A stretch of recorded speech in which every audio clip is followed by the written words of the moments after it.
You're probably here to learn how email marketing can elevate your business. But before we start, let me tell you a short story about email itself. The history of electronic mail stretches far back, all the way to the 1960s. So it's actually older than the internet. So yeah, it's been with us a very long time. But still, I wouldn't call it old. Rather, I'd call it traditional. So how does this long-established communication method compare to the newbies like social media? Well, first off, many people simply don't like social networks. They're not active on them or haven't even set up an account. But everybody's got email, right? Secondly, most of the other marketing tools out there, like PPC, are great for bringing in new customers. But they're poorly applicable when it comes to maintaining relationships with them.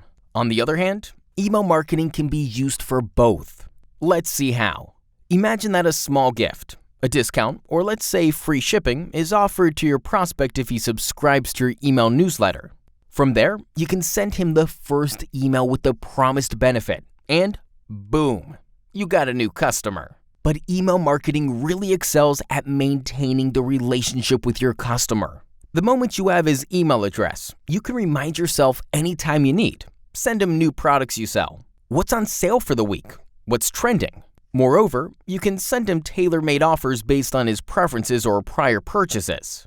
This way you can really encourage customers to get back to you and, do some more business with you, right? So now you know what email marketing is good for. So what's our role in this? Do you know how to effectively build up your mailing list? How often you should send newsletters? How to catch attention with your emails instead of spamming your customers? How to set up a system that will automate the mailing process? Well, those are questions we'll be happy to answer. So make the most out of email marketing for your business and contact us today.